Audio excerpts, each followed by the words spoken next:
Welcome to the intermission of Soccer Night in Belmont. Scot, Landry, Rob Gray, Jeremy Meserve here, and our special guest is the athletic director for Belmont High School, Adam Pritchard. Adam, welcome. Thank you. So this is your second year of being the AD after being basketball coach for many years here? Into my third year, but yes. Great. And what is Soccer Night? I don't know how many hundreds of games you work with other ADs to make scheduled, and they're all kind of equal, I'm sure, from freshmen all the way up to varsity. But with the crowd tonight, with the excitement tonight, where does Soccer Night fit into the athletic program? It is one of the highlights of the year. I think a lot of communities have looked at this and started their own soccer night or other programs. It's just a chance for the town to come together, the youth programs, the high school programs, people in the community. It's just such a positive and a great way to highlight the sport, athletics, the town, and just sportsmanship, and it's just great. And it gathers so many people who will be future athletes, we hope, here at Belmont High School. One of the notable things for anybody driving through Belmont Center is the construction of the new high school, and the middle school was completed this past summer, and now you have many more athletic fields to manage. What's that been like for you? It's been just a pleasure to be a part of. It was really exciting to be there the first day when Belmont Middle School joined Belmont High School. We have 3 additional fields that aren't quite open yet, but come this spring we'll have an additional soccer field. We've got brand new softball field, brand new baseball field. It's just going to be really exciting and add a lot of opportunities for the whole community. One of the things we're seeing here at Soccer Night in Belmont is a couple of relatively new coaches for Belmont Varsity Soccer. Neiman Kenkre in his 3rd year, Jemmy Kanj in his 2nd. You're involved in the selection of coaches. What are you looking for in general for high school coaches these days? I think people that have knowledge of the sport, that love coaching, that want to be part of that big umbrella that's Belmont High School, and understand that our priorities are student athletes and student comes first, and just people that love to be around other people and have fun and be part of coaching high school sports. How complicated is it to manage facilities now with, like, the gym for Belmont High School also being shared in some way with the middle school? Is it way more utilized than it used to be? Not necessarily more utilized. We have a lot of interest. We have a lot of community events, whether it's the rec department, who are fantastic. We have youth programming that wants to use these fields in town. So fortunately for us, we get a great deal of help. There's a lot of partnerships and people that work together to create schedules. And I think it goes great, and I'm just thankful that I get to work with so many great people in town. We have the colors being presented before our national anthem. I don't know how much more time we have, but one of the big things on the plate of athletics here in Belmont is the creation of a new ice hockey rink. How's that going? Well, it's we're very thankful. We're looking forward to it. It's going to be unique for us for the first time in decades that we don't have a rink in town, but Watertown has been very helpful with us in formulating our schedule for practices and games in a couple of the places. So these are hockey people. They're used to sometimes getting up early and getting late and a little bit of travel. So there's a big pot of gold at the end of the rainbow of a beautiful rink on campus, and we're really going to be the envy of most communities when it comes to hockey, and this community hockey is just so thriving in the community, and there's a lot of enthusiasm and great people involved. So we're fortunate, we're excited, and looking forward to watch it build just like the building. We'll pause right now for the national anthem.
Congratulations to the Chenery School chorus there, prepared by Sarah Carson for our national anthem.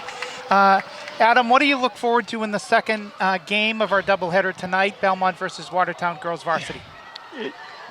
Hopefully a lot of great play from both teams, some excitement from the crowd.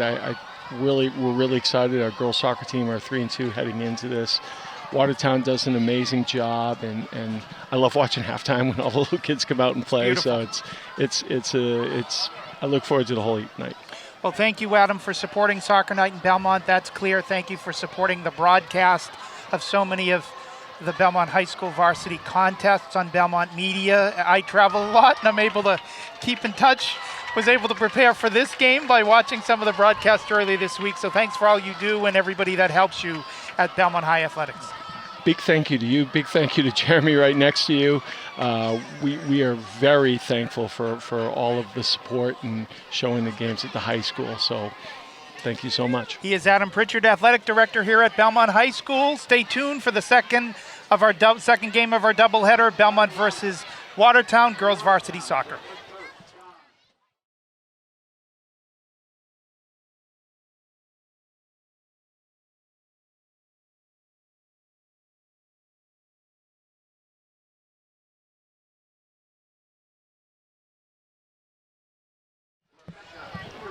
Live from Harris Field on the campus of the new Belmont High School, this is a special Belmont Media Center broadcast of Soccer Night in Belmont.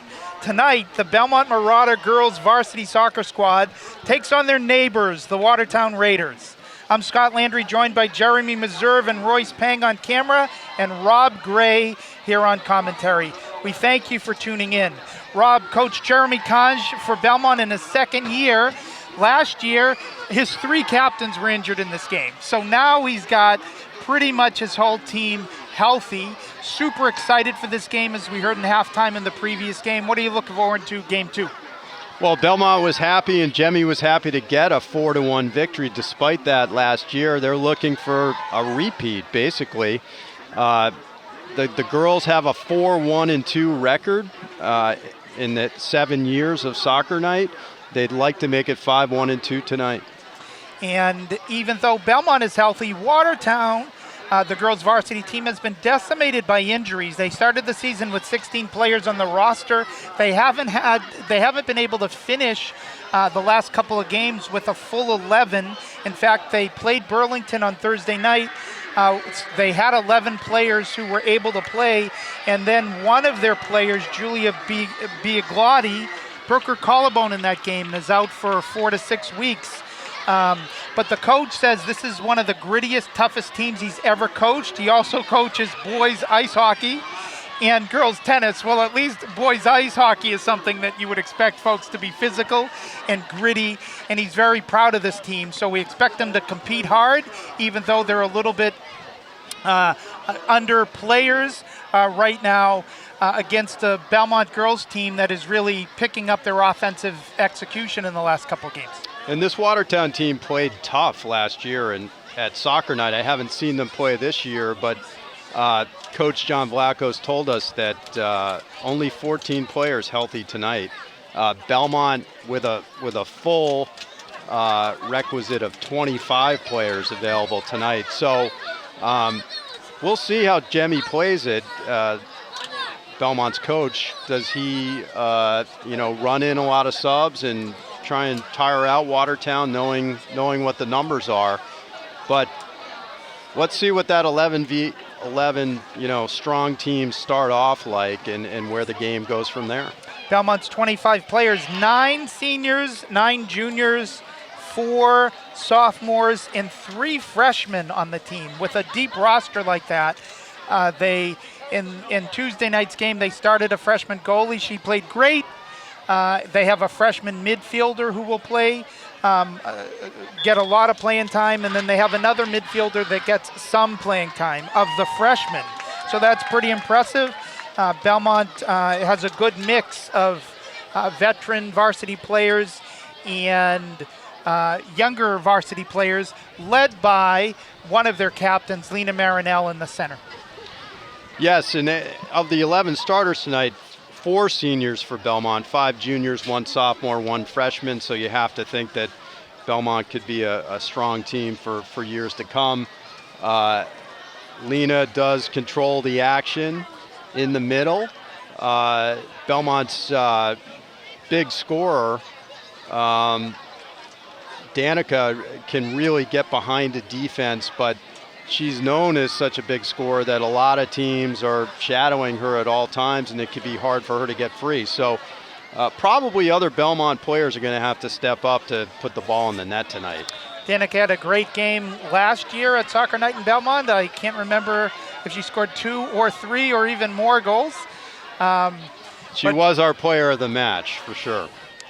So we are underway, Belmont and Watertown. Thank you for joining us here on Belmont Media.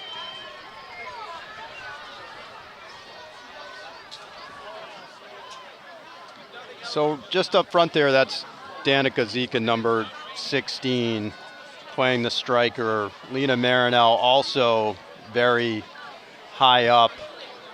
She's number 24 in the middle of the field. On the right, closer to the camera, you can see number 3, Sarah Yu. Now that's Lucy Cabral in the back to Hannah Glavin. Good ball movement by Belmont there to control it. This through ball is probably going to run long, but nice pursuit by Danica Zika up top there. Belmont looks to be opening in a 4-3-3 with a very high attacking mid additionally. So they're looking to score right out of the box. And you say that it somewhat, it's not an uncommon formation, but by having 3 up top, you're putting just a little bit more offensive energy out there. Back now to Emily Donahue, the goalie. Over on this side to Sarah Yu. Yeah, Dana Lair found Sarah Yu there, couldn't quite get a handle on it, and it's a turnover. Ellen Murphy for Watertown with that throw in. Now Lena Marinell up to Sarah Yu, got some space on the right. Sarah Yu tries to turn it, but cleared out by Watertown. It'll be a Belmont throw in the Watertown end. Good run by Sarah there. I'd love to see her cross that early behind the defense and let Danica run onto it with Zika run onto it with her wheels. Some of the other Belmont starters, Sadie Taylor and Ashley Waters, starting in the back. Also Dana Lair, number 11. I don't believe Ashley Waters is starting, is she? Check that. I think that I might have gotten the number wrong with Yeah. Dana. Pass up to Sarah Yu. Can Sarah track it down before it goes out? Not quite. Watertown has 5 captains, one of whom is their goalie, number 0, Sarah Morrissey. Their other captains, Lily Lambeau, Lindsay Leitner, Molly Sheehan, and Elsa Ryan.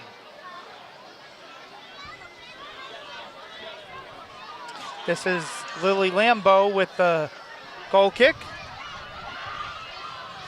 That is Lucy Hines for Belmont, not able to distribute the pass out wide, but Belmont wins the throw. Back into Hines. Zeke on the compete for the ball. It's interesting, Scott. I mean, Lena Marinell, the attacking mid, is playing as high as Danica Zika. It's almost like Belmont's playing with 2 strikers right now. They know what they're doing, connecting with each other. Belmont has toyed with a 4-5-1. That's Danica Zika breaking in. She'll get a shot. She puts it on. Nice save there by Sarah Morrissey.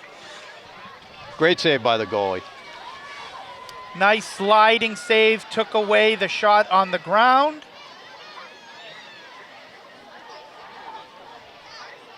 So that 4-5-1 with Danica Zika up top, Belmont has played around with this season. It looks like they've shifted into a 4-3-3, but they are massing numbers forward, and it's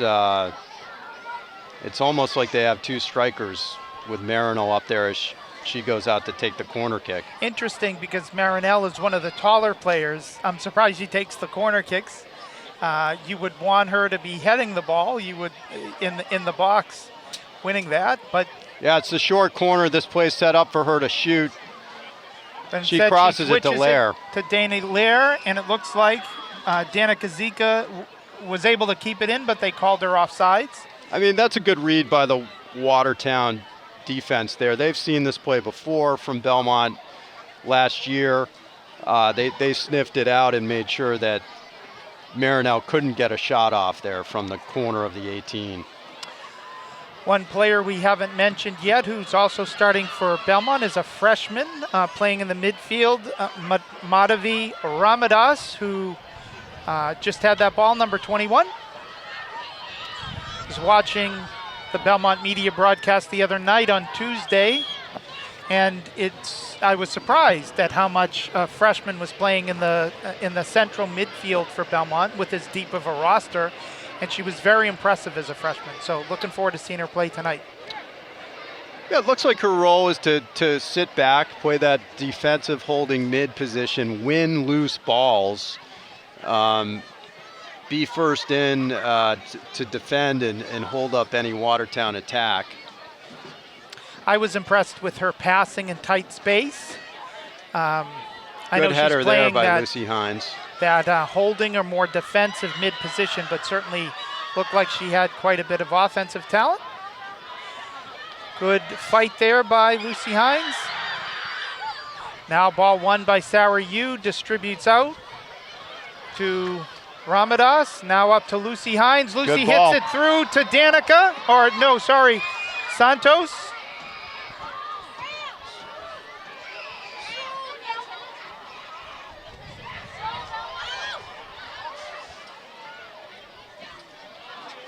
Good pressure by Belmont. Yeah, they just couldn't quite get a hold of it. Santos is particularly good at, getting that ball back. She's always moving forward, even when she gets stuck by the defense dribbling the ball. She keeps moving forward and a lot of times comes out with it on the backside of the defender. Not that time, though. Those of us of a certain age remember those Energizer Bunny commercials that keep on going and going and going and going. And when I see Santos play, she's got unlimited energy. Look out. Nice play by Donahue, the goalie, to come out to just make sure the Watertown player wasn't the first one to win that ball. Good job of sealing the Watertown defender by Marinell. Now Cabral to Lair. Up to you. Scott, I like that Belmont under coach Jimmy Conch, they play the ball out from the back with short passes.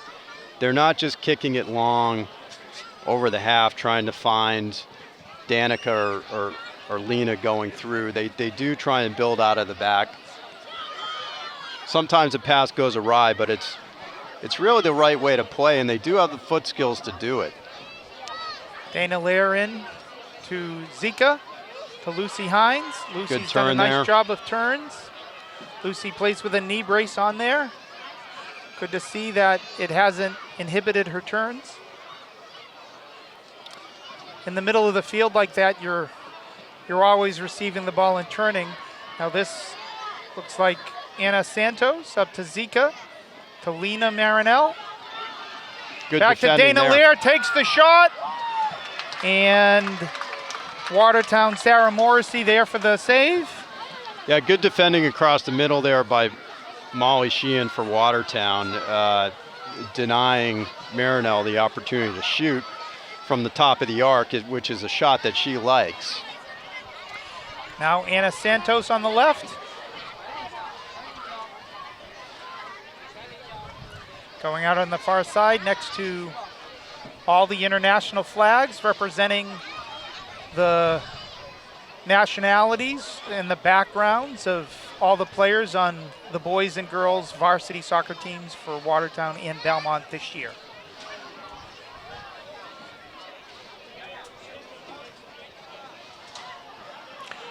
No score here from Harris Field in Belmont Center. Belmont and Watertown girls varsity soccer. First half of the doubleheader, the Belmont boys were able to defeat Watertown 3-1. Their friends on the girls team trying to do something similar here in the primetime game. Belmont's controlling the run of play, Scott, here about 10 minutes in, but Watertown has some athletes that are really wreaking some havoc on those passes. When the passes aren't perfect or fast enough, Watertown's getting in there and turning the ball over. In preparation for the broadcast, Rob, as you know, we share email exchanges with the coaches of the 4 teams, and John Vlahos, the coach of the Watertown girls varsity, was talking about in that email how much he loves the grit and the competitiveness of this team. And we've seen it thus far. They compete hard for every ball.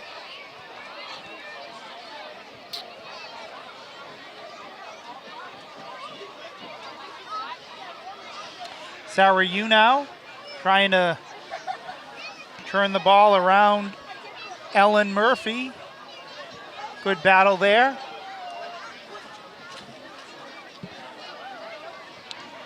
Blair with the centering pass, unable to connect. It'll be Watertown's throw.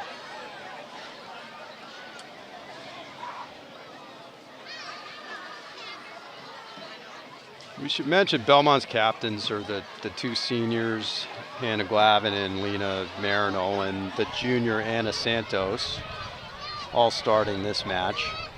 Always an honor to be a captain, but what a great honor it is when you're a junior with so many seniors on the team and your teammates look to you for leadership.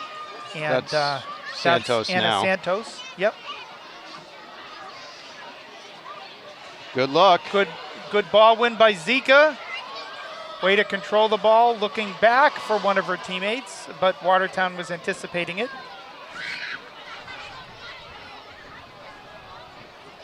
She can score, but she's also an unselfish player. She does the right thing with the ball. She could have kept that there along the baseline, but she knew that she didn't have the angle, looked for a teammate. It didn't work out, but that's what you like to see your striker doing. They have to be a little bit selfish, but you don't want them to be always just looking to score, because a lot of times they can create great opportunities. She attracts a lot of attention. She had 3 players following her there, so she tried to find one of her teammates.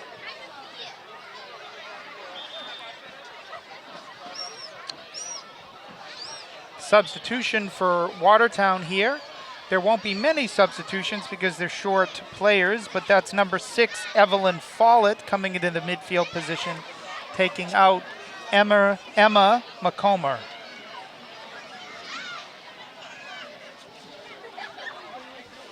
Belmont's 3-2 so far. They're looking to make it 4-2 on the season. Good step up by Hannah Glavin on that. About Belmont's record, Rob? Expect to be a playoff team. Obviously, they've got a very tough team in Winchester in their division. They only lost to Winchester 2-0. Winchester, the only team in the Middlesex League inside the Globe top 20 rankings. So Belmont should have a good chance to make the playoffs based on the strength of the Middlesex League. This is an important game for them to win, though, and get 2 games above 500 and start to cement what this team is about in 2023. Watertown has played tight formation, making it difficult for Belmont to penetrate when they get it into Belmont's end, but Watertown has been willing in their compact formation to allow Belmont to maintain possession in the Watertown end, but just not able to do any damage yet. It's the type of game, if you're Watertown, I think that you don't want to be a high-scoring game. So just because they have fewer substitutions, they won't be able to likely have as much energy in the second half as Belmont, so they want to try to shorten the game, make the scoring opportunities fewer and far between, hoping that they can just score one more than Belmont. We've seen very strong defending from Watertown thus far tonight. The question is, can Belmont pass the ball around, get Watertown a little bit tired so they're a half step slower and they can't shut down that defending? Or can Belmont play more quickly to give so Watertown doesn't have the chance to step in? This is Lucy Cabral on the pass. Won by Lena. Lena is unable to get a shot off. Lena Marinell. Good battle there with Dana Lair.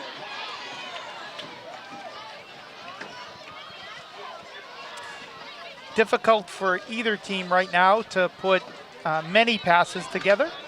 They're still getting used to it. The field, the players are playing compact on both sides. And we do have slick conditions here. The rain has stopped, but it is still a very skippy field and a slick ball. Always easier to keep it on the ground under those circumstances. Zeke is able to win it in the corner. She puts it in the box. Unfortunately, there were two Belmont teammates, but they weren't where the ball went. Nice play there by Watertown. Lair with a little bit of physical play on number 11. That is Moya Flanagan, and Belmont's throw now. Up to Flanagan, the 11s, Flanagan and Lair battling. Step up by Lucy Cabral. Out to Ramadas. Marinell trying to connect with Sarah Yu. Sarah can get it, keeps it in, but doesn't have the juice on it that I think she intended.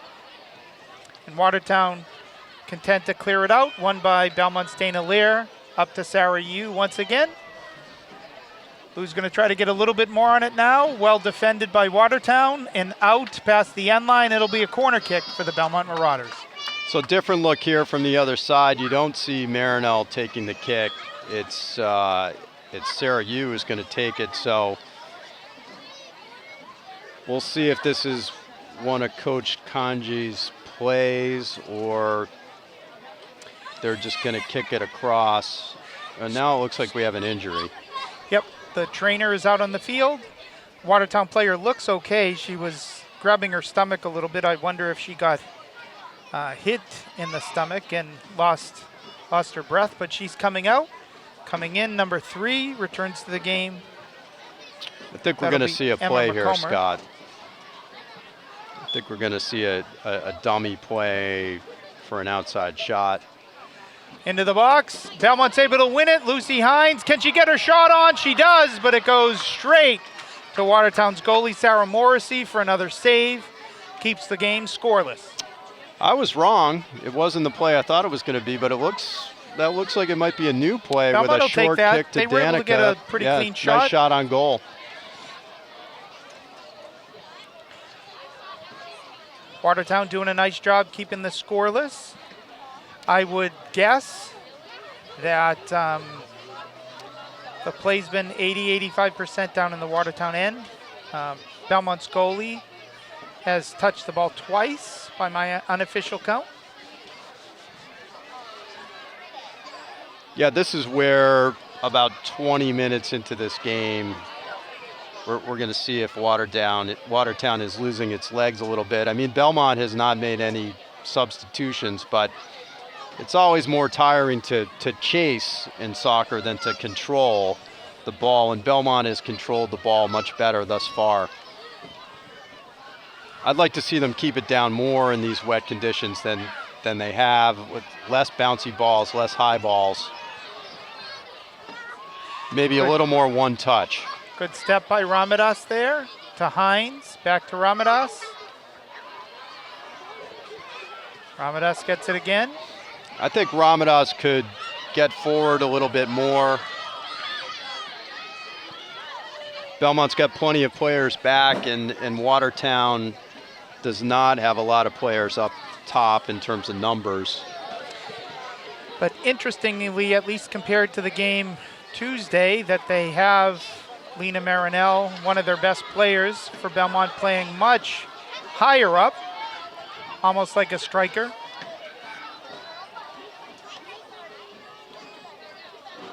Like to see Belmont play quickly here, but looks like they're going to set something up instead.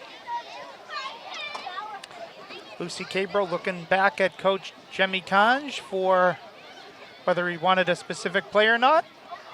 Jemmy lets her make the decision. She plays it to Ramadas, now up to Marinell. Marinell can't get around number 3. It's going to be a corner. For Watertown, Emma McComber. So it'll be another corner for Belmont. So you again, I think Marinell was taking that first corner just because of the design play to go back to her for an outside shot. Certainly looks like she's the tallest on the field. You plays it short. They try to go back to you. She's able to win it, keep it in the box, taking it closer to the goal line, trying to center it. It goes off Watertown. It'll be another corner kick for Belmont.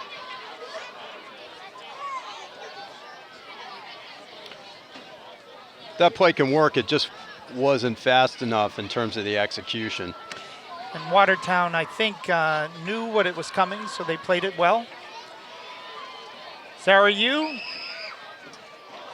Morrissey is unable to control it. She came out nicely for it.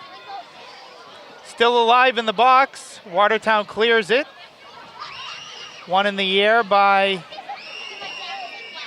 That's Sadie Taylor. Sadie Taylor, left back for Belmont. And Watertown now has a 2-on-2.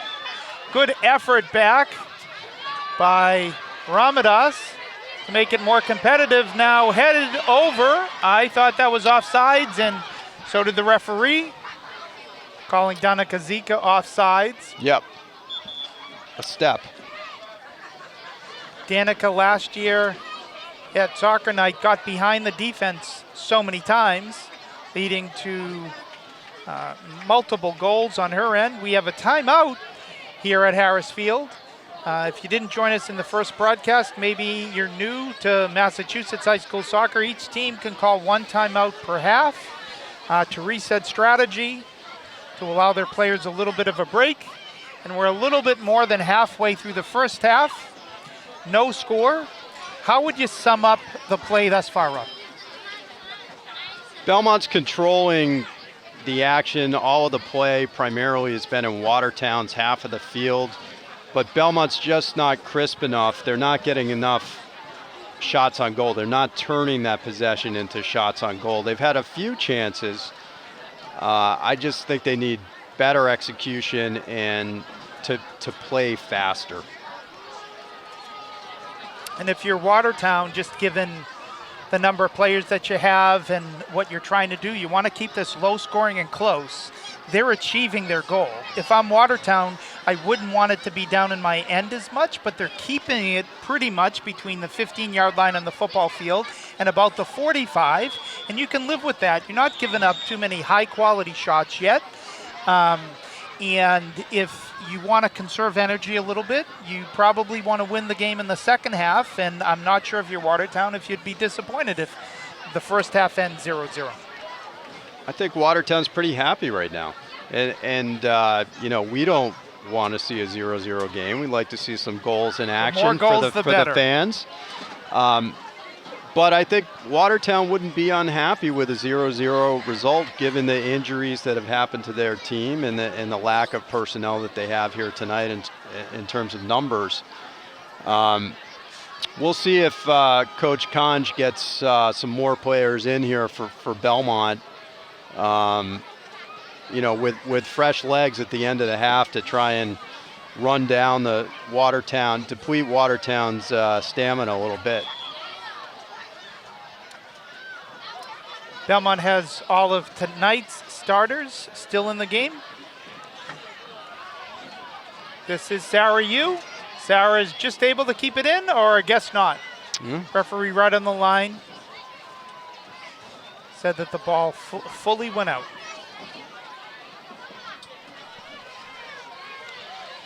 Good pressure there by Dana Lair to help the Watertown player not have enough space to receive the ball. Danica Zeker surprises and is able to win the ball. Goal kick. I thought that was the right call. I thought she was going to center the ball there, and when it went out, I thought it was off her. Maybe Scott, she was just trying to sell that call. You'll notice that the Belmont players have on their colored wristbands, many of them. Danica there has a green wristband signifying her Belmont youth soccer team. We'll see some of those youth soccer players playing at halftime. Of course, they walked out with the players tonight. Sarah Yu, white team. Many of the Belmont girls tonight have those wristbands on, connecting them back to their early days in youth soccer. Great run here by number 10 for Watertown.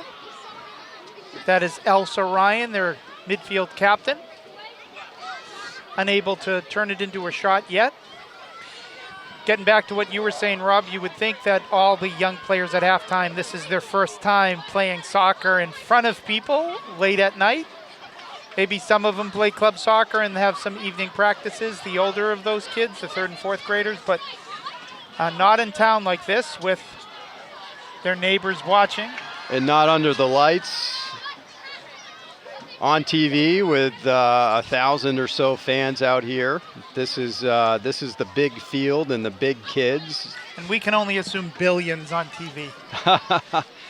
These youth soccer players hope to be on this team someday, playing in this event on the Belmont Varsity. Sarah Yu given a lot of space. Can she get the shot off? Not before it's cleared by Lily Lambeau, number 15 for Watertown. Nice play by Lambeau.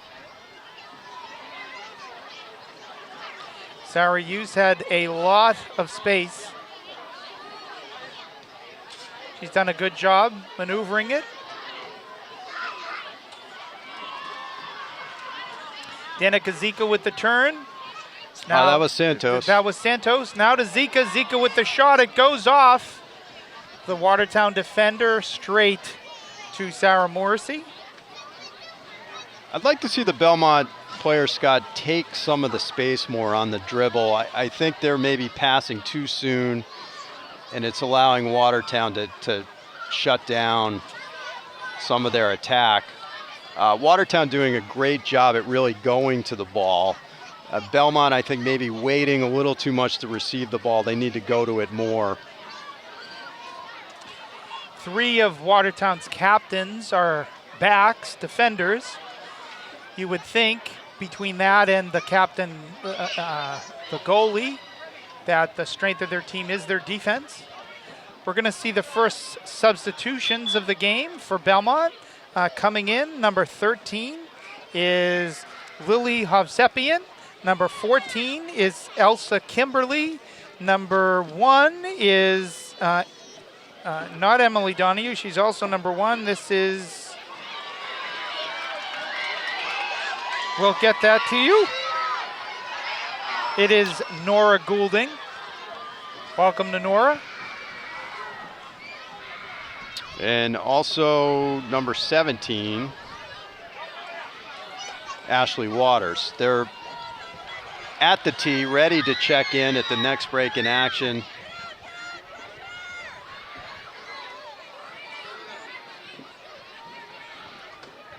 Dana Lair trying to keep it in. She's able to do it.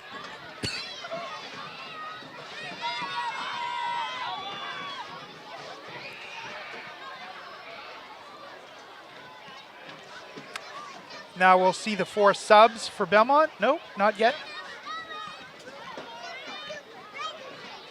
Now we will. Coming out, Sarah Yu, Lucy Hines, Santos, and Waters.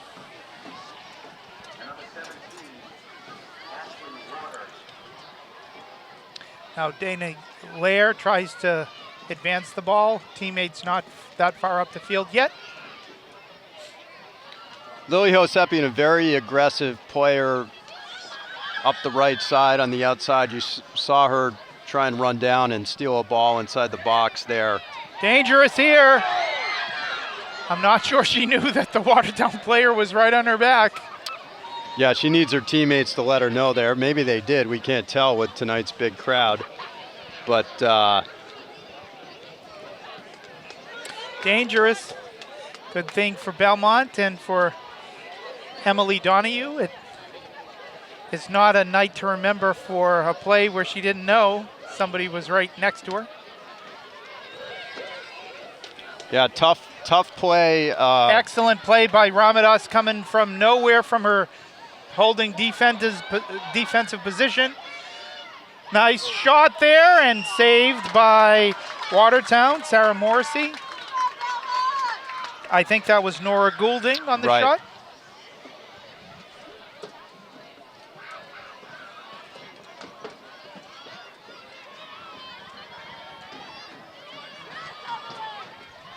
Off Watertown, it'll be Belmont's throw in the left corner.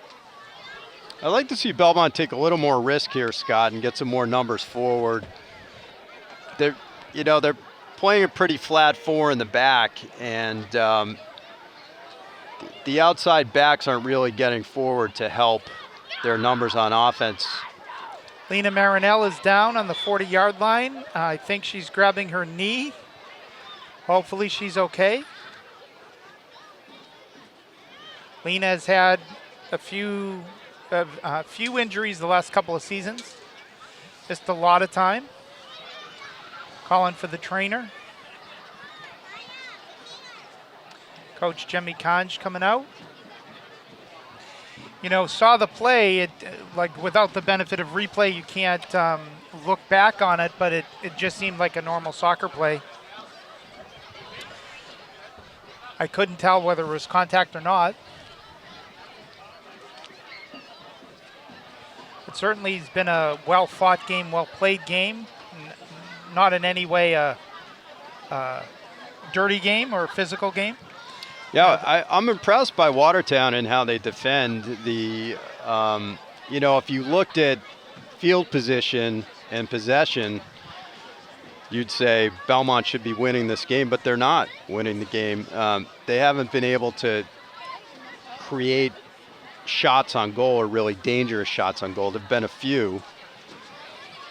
Not a good sign here that Lena Marinell will not be able to walk off the field under her own power. They're taking the golf cart out to help her off the field. Well, let's hope it's just precautionary here and that given a few minutes to recover, it'll turn out to be a regular knock and she'll be all right and able to come back in. Seen some injuries at Belmont Soccer Night. I was 4 years ago in this very spot calling the game, and my own daughter hurt one of her knees and missed the rest of the season from this. It's a big game. Lena is hopping on her knee as she's helped off the field. We hope it's nothing as serious as what we saw a few years ago. Gets a nice hand from the crowd and also good sportsmanship from the Watertown bench as well. Yeah, you hate to see the injuries. All these girls want to have fun. They work hard, they practice hard, they compete hard, and you hate to see any freak injury, let alone one that knocks them out for the season. Like your daughter, Allie, a great player for Belmont. So you never know when it's an injury like that, but we didn't see a big collision or whatever. It may have been a non-contact injury, and those are the ones that scare you for high school female soccer players on turf. I don't know what the reason is, but you see a lot of injuries on turf fields. Yep. And sometimes it doesn't have to do with turf. Like you, not to play personal injury stories, but I saw my oldest daughter, Courtney, a player for Belmont, against Watertown, not at soccer night, but Her leg was broken in a collision with the Watertown goalie many years ago. So you hate to see it. Let's hope we see Lena checking back in here pretty soon. Yep. Resetting here, 0-0 here, Belmont and Watertown. The second half of the doubleheader, soccer night in Belmont. Nice pass up, Sarah Yu now to Lily Hovsepian. Good now ball. up to Danica Zika. Danica gets the turn, she centers it, deflected. She had two players there for the pass. Nice decision to pass by Danica Zika.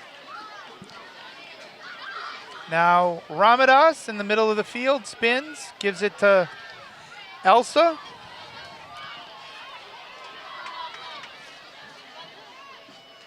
Elsa Kimberly now to Dana Lair.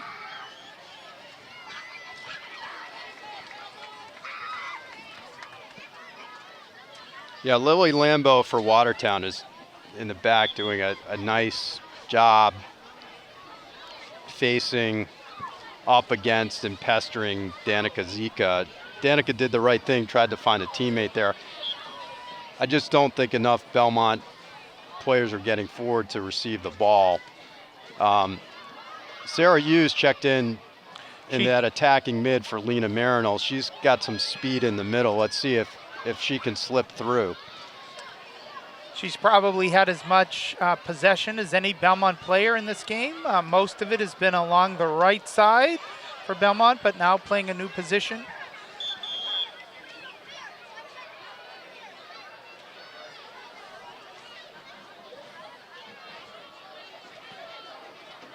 Looks like Anna Santos is going to check back in. If they allow her to, for Danica Zika. Danica it has a little bit of a limp. Yeah. As she's coming off. Looked like she grabbed her quad.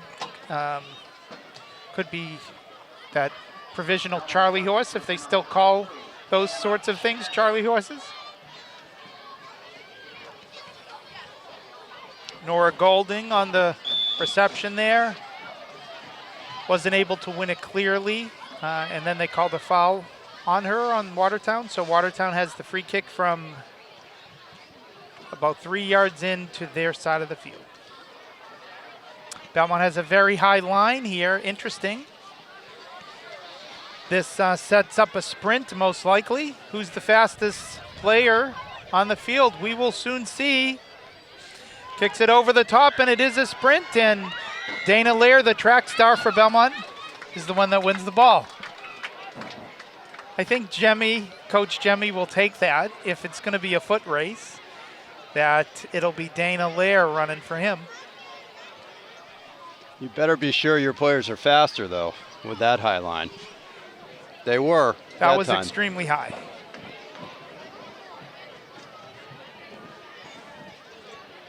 Sarah Yu now with the ball win. Nice pass to Anna Santos. She has Elsa Kimberly running down the right. Anna would like to touch that pass just a little bit more softly. That's set up extremely well. Belmont was bringing numbers. It was going to be a 5-on-4 for Belmont there. I think Belmont's just got to relax with the ball a little bit. Good chance, just a little bit rushed. Let's see what they do here. Ramadas with the attempted through over there to Nora Goulding. Nora was expecting the pass to come laterally, not vertically at first, and even though she's got some great speed, she started a little bit late to be able to receive that.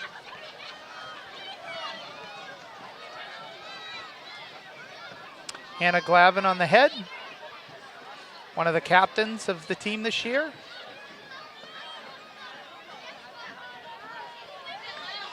Good win by Lily Hovsepian. Now to Sarah Yu. Good pursuit by Watertown. And Anna Santos now with the win. What can Anna do with it? She turns. She gives it back to Sarah Yu. And now to Lily Hovsepian with the lefty strike. Goulding on the outside. Santos is now lined up in that striker position. Good work by Goulding to get the cross off there. Good work by Hovsepian to be ready to put put a nice shot on there as it came through. I wasn't sure it'd make it all the way to her, but when it did, she was ready.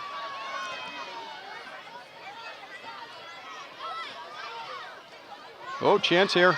Slipper. Can she hit her through? Almost. Dana Lear now up to Lily Hovsepian. Lily's able to get around. And back to Lucy Cabral. Ramadas now to Dana Lear. She keeps it in. Lily Hovsepian. Back to Lear. Lear tries to hit Santos. Can Santos win it? She does, and she breaks into the box and she shoots, and it's just a little bit high. Almost. Goulding cutting in on the left, had a step on the Watertown defender. Anna went for the shot. I like to see Belmont shooting. As we said in the boys' game, I always tell my teams good things happen when you shoot. Belmont needs to do more of it. They just really haven't gotten a lot of shots here. I mean, with about 5 minutes left in this half, if the game stays the way it stands right now, Jemmy, Belmont's coach, is going to be looking to make some adjustments at halftime. It's just not quite clean enough from Belmont, and Watertown is just too good at pursuing and sticking on defense. Here's a good chance. Good ball Lily win Ho. and pass by Lucy Cabral. Off Watertown, it'll be a nice throw. I have to say, sometimes when your best player goes down with injury, the team can get down about that. Sure. Belmont's played great since Lena Marinell went out of the game. And they have, yeah, they have. But now that Danica Zika is also out of the game, so. Just for a regular substitution there. Dangerous pass there. Not collected by Watertown, lucky for Belmont. Good turn by Nora Goulding. She passes up now. She's got Santos. Santos breaking in for a shot. She takes it. Great save by Sarah Morrissey. Yeah, I'm impressed with Watertown's goalkeeper, Sarah Morrissey. Senior captain. Yeah, she's done very well. She's very aggressive, gobbling up those balls. I mean, the through balls are going to have excellent weight for Belmont to be able to run onto them in the middle, because Morrissey's going to be there to gobble them up. She's positioned extremely well as a goalkeeper. Let's see if Lily Hovsepian could get there. Not quite. Nice pass by Elsa Kimberly. Just carries a little bit too far. In the game, Belmont clearly has had better chances than Watertown. So I like to see Belmont get forward here. You've got only 2 Watertown players up. Let's see some of these backs get forward on the goal kick, see if they can pin Watertown in their own end. Does look like Belmont has chosen to have one of their 4 defenders. In this case, it's Dana Lear play a little bit further up. That has paid off for them.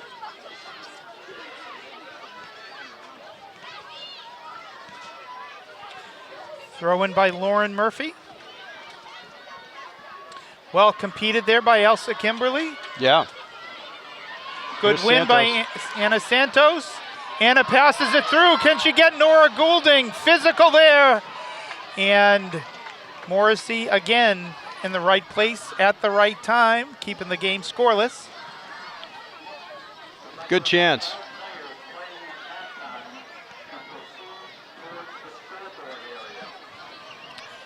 Must be at about the 5 or actually under 3 minutes here. Public address announcer is indicating all the youngsters here should get ready to play their small-sided games at halftime on Harris Field. I expect we won't have as many here for this later game. Past their a lot bedtime? of younger players past their bedtime, a rainy night, and a lot of them played in game 1, which was fun to watch during But the during rematch boys' is game. always sweet. You wouldn't have the rematch going on in prime time? I hope so. Maybe we can call one of those games at halftime. We'll see.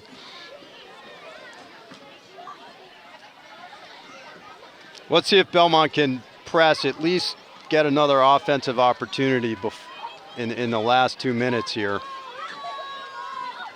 Please stay with us during the halftime, not only to watch those great small-sided games, but to hear, while you're watching them, Coach Neiman Kenkre, victorious Belmont High varsity boys coach from the first game here. We'll also ask him how proud he was that his son Satchel, the captain, was the John Carson Soccer Night in Belmont Player of the Game for his goal and assist and several additional great passes.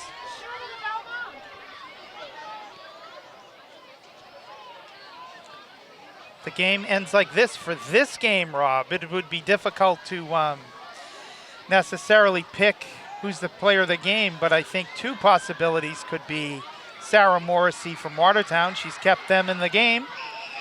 And Sarah Yu for Belmont has maintained a tremendous amount of possession. Here's a chance for Belmont. You've got a foul just outside the 18. Under a minute left. The referees don't have discretion in high school soccer. They blow it on the last beat of the clock, so Belmont will want to hurry here because we don't know exactly how much time remains. It's on the referee's watch. Lucy Cabrel now will put the ball in play. A nice kick, but it goes to Morrissey. That has been the theme of the first half. Belmont with a shot, Sarah Morrissey with the save, keeping it scoreless. Her number is 0. She's kept a clean sheet this half, and we hear the double whistle, which means the end of the first half. Both teams run and celebrate their keepers. And we'll end the first half here at Harris Field with the score Belmont 0, Watertown 0. Stay tuned for our halftime with Coach Neiman Kenkre. Rob, sum up the first half. I think Belmont had all the right ideas and the right strategy, but the execution just wasn't crisp enough. It may be the wet ball and the wet conditions, but I think Belmont's playing a beat slower than is necessary. Watertown really aggressive, going to the ball, shutting down the Belmont players when they receive the ball. As you mentioned, good goaltending from Watertown as well. Even on that last play, we saw Belmont a scoring chance in the waning seconds of the first half, and they couldn't get the cross out to the 6-yard line where somebody could run onto it and head it in the net. It went straight to the goalie. So I think just crisper execution for the girls could put them on the scoreboard in the second half. We'll be back for more analysis in a minute as you see all the youngsters enter Harris Field.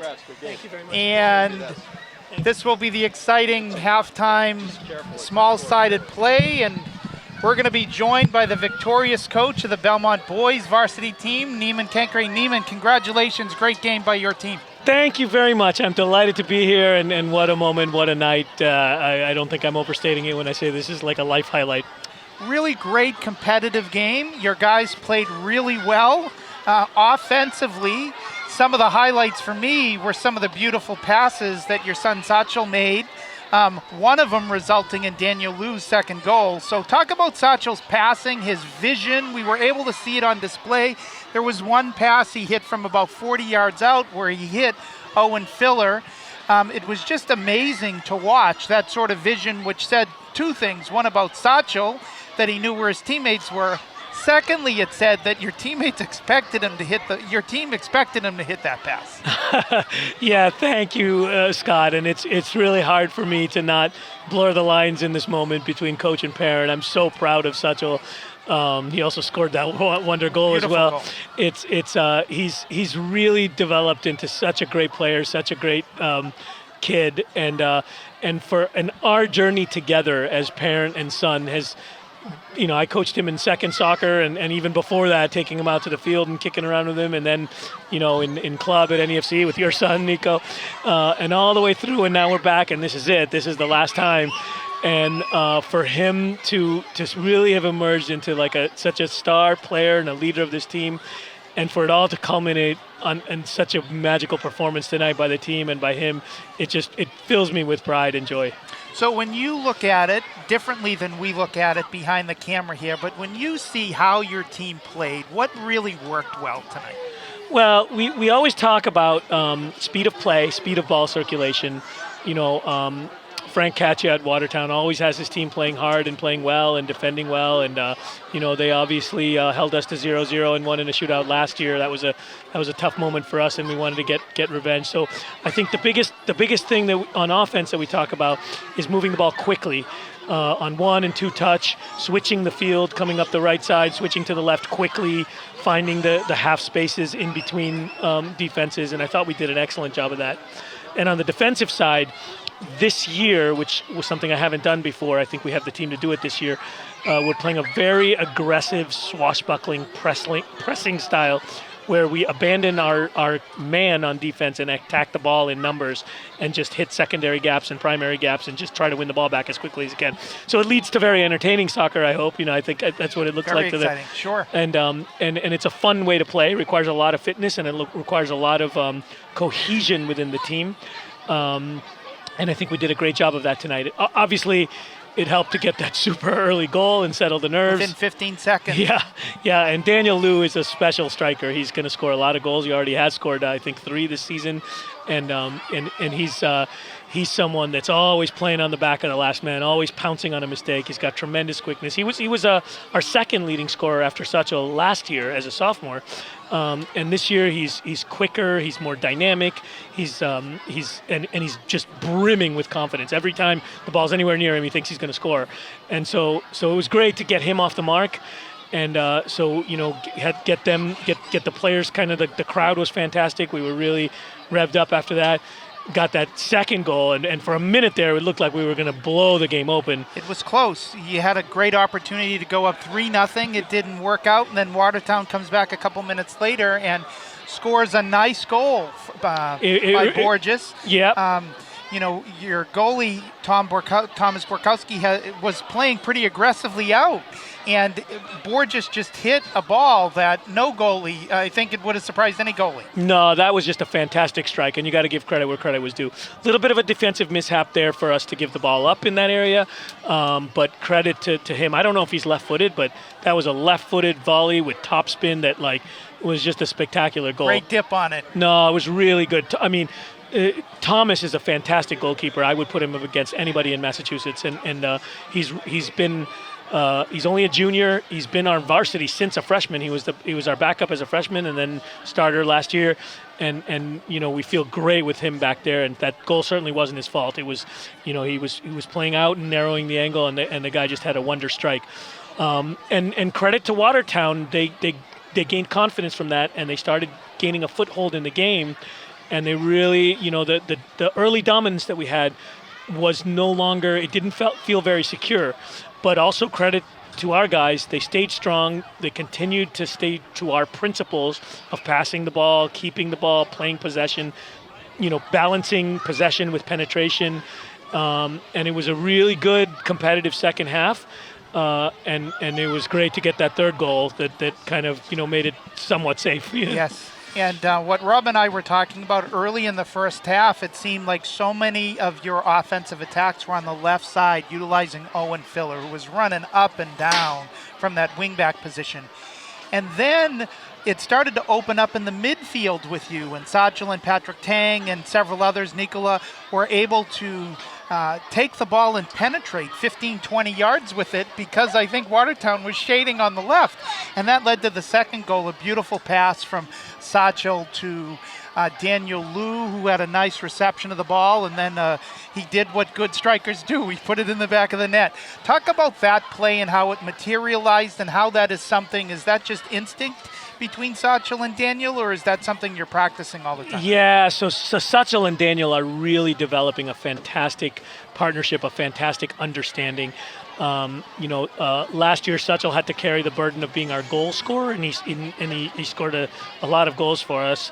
But that's not really his most natural position, his most natural role. He's more of a playmaker. He's more of a creator. We just didn't have the strikers to put balls in. So this year we're playing a very complicated system that requires a lot of intelligence, a lot of understanding, and Satchel is actually given a completely free role in our system. His job is he's not a midfielder, he's not a striker. He just reads the game and decides where he needs to be. And him and Daniel have really struck up a tremendous understanding. Satchel always knows where Daniel is. He picks up the ball, he takes his touch in one direction. Daniel always sees the direction that Satchel's going to take his touch in, and then finds the pockets between defenders, and that's what led to that goal. Patrick and Nikola and Andrew Schreiner all doing a super job in central midfield, kind of moving the ball on quick touches, and they found Satchel with a little gap of space, and he found that channel where Daniel was running into, and Daniel finished with the plum as he always does. So it was a really great team goal, and kind of shows the partnership that Satchel and Daniel are developing, and so it was I was really happy to see that one. In the second half, you were able to keep the ball in Watertown's end for the bulk of it, and there was the series of plays that led to the third goal where you had a couple of corner kicks and it was just there, and the ball just happened to come to Satchel way on the right. He happened to be in the right place, right time. Maybe that is that free position that he just knew where the ball was going to be. But then he made a great move to get around the defender, and then he drilled a shot that no one would be able to save in the corner of the net. Talk about how you saw that play develop. Oh, it was like, if I remember the play correctly, Andrew Schreiner had the ball in the left channel, and he tried to take a shot, and it kind of caught a deflection, and caromed out to where Satchel was waiting. Satchel had found a little pocket of space on the right side of the goal. If Watertown had watched us in practice, I don't know if they would have shaded him there, because he does that. I know it was an amazing goal. He does that every day in practice. He gets that ball, and he's got a super first step, and he accelerates going to his left. So when he gets the ball on the right and he cuts inside, and then he has that curling ball into the far post, he practices that a lot. And I've seen it go in just like that a bunch of times in practice, and it was really rewarding, really beautiful to see that go in. Because, with this Watertown team, they're really plucky, they're really courageous.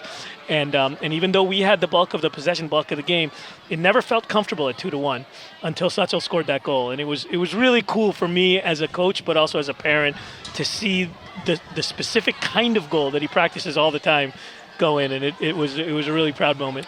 So the boys you coach have a lot of talent. They play well as a team.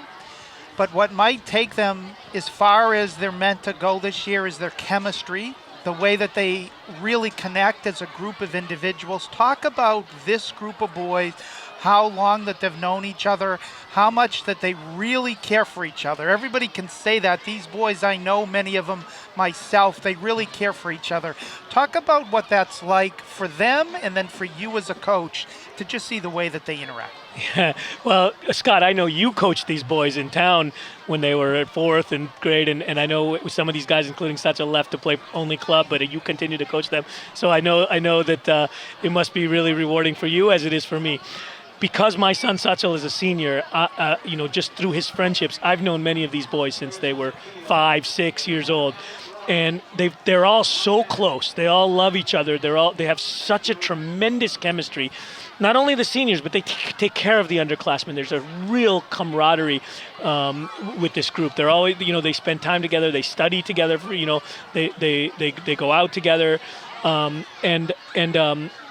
one thing that's really cool is they've all have diverse interests, and as they've grown older, from when they were little kids, they all have different things. Some of them play music, some of them are, do theater, some of them they all have different activities that they've gotten into.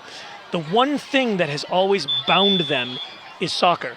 And what's really cool is that all through the years, whenever they all wanted to get together, because they've kept their friendship, the activity that they did, they would get together and play soccer. They'd play pickup soccer at the field. So they've done that, and that's sort of been the glue that's bound them together and kept their friendship. And now here they are in their final season, and actually playing soccer, representing the school, playing for me and Coach Cook, who also, my assistant coach, also as a senior. And it's just an incredible culmination. For me, this is not 1 year of a varsity soccer team. This is 17 years all coming together into one sort of magical year, and tonight was a magical night.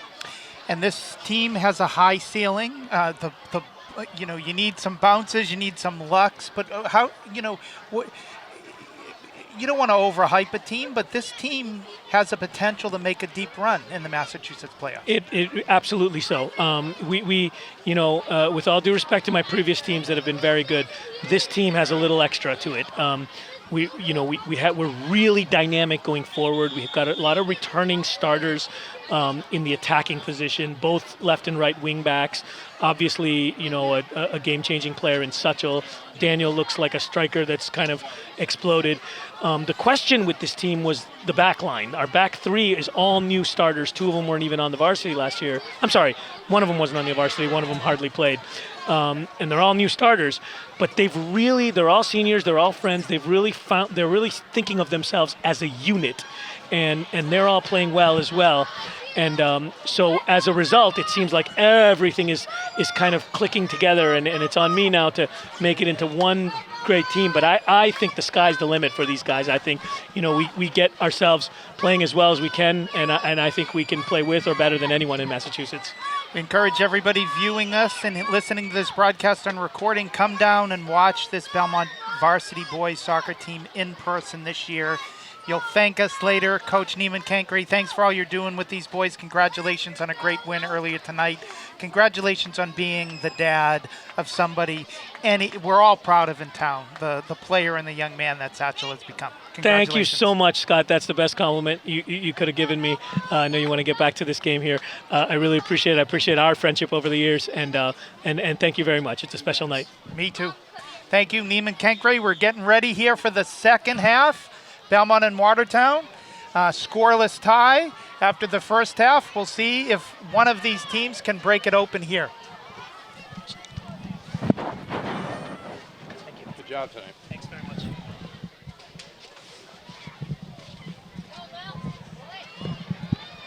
Belmont takes it into the offensive end. Nice pass. Lucy Hines is not able, Anna Santos is not able to retrieve it. And then the story continues. Sarah Morrissey with another save for Watertown.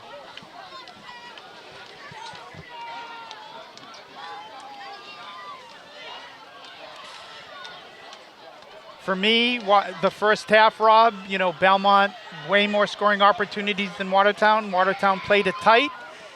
Despite being compact, Belmont was able to get off quite a few number of shots, but Sarah Morrissey was there in the right place with the right positioning each time to keep it scoreless. Do you expect anything different here in the second half? Yeah, I expect a lot of differences because two of Belmont's best players are not starting the second half. It appears due to injuries, Lena Marino and Danica Zika. So it's going to have to be some younger players who get it done for Belmont. We see a different look already. Emily Donahue with the save. Lily Hosepian outside right. Nora Goulding outside left. I think they're going to try and slip people through on the outside more than playing up the middle as they might have with Lena and Danica in the game. Nora Goulding with the nice win. She's going to break in. Can she maintain that position? And she shoots from far out straight at Morrissey. Morrissey's been tough to beat. I think Nora would like to have taken that in maybe another 10, 15 yards before she would have let the shot go off. It would have given her a better angle, but you got to give her credit. That was a nice ball win to get the break in for Belmont. For sure, she couldn't quite get enough on the shot, but one of the best scoring opportunities that Belmont's had all night, really. We'll see if that sort of open play. She's a quick player. We'll see if her speed continues to pay off as we get deeper into the game. Here's another chance. Good use of her body to seal the play. Nice turn. Great shot, but once again, Sarah Morrissey in the perfect spot. When goalies make themselves big by having their arms open like that, more often than not, it becomes a target to shoot at instead of a target to avoid. So I would think Morrissey has at least 10 saves in this game. Yeah, Belmont, they've got to keep the pressure on offense, and they have done it so far. They did it in the first half, and they generated a fair amount of corner kicks and free kicks, but they just didn't take advantage of them. I feel like if they can generate them again here, they're bound to score on one if they can, keep a distinct advantage in corners and free kicks in the Watertown end. Here's another good breakout chance here. Nice up to Lucy Hines, a little bit tough on the touch.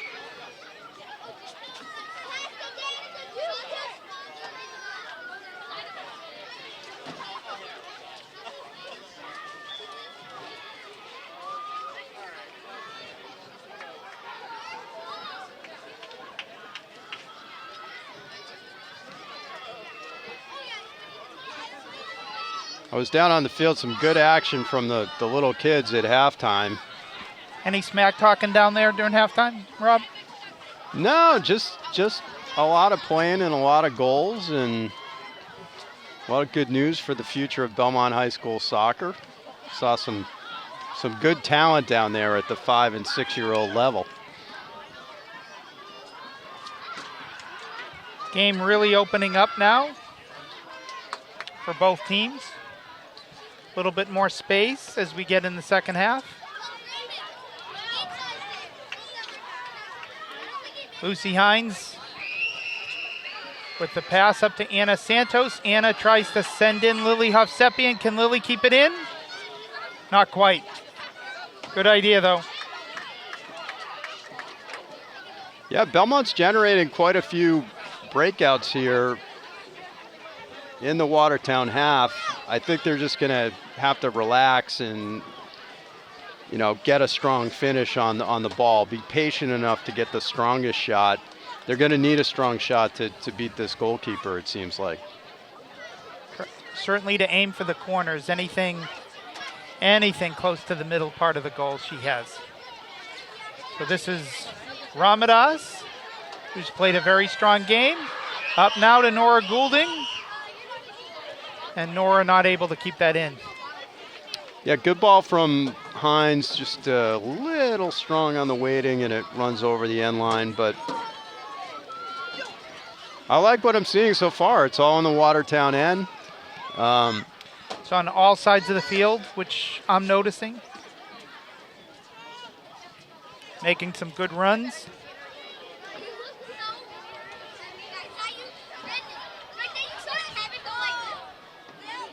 That would have been an interesting touch if it spun a little bit higher and not as deep by Anna Santos.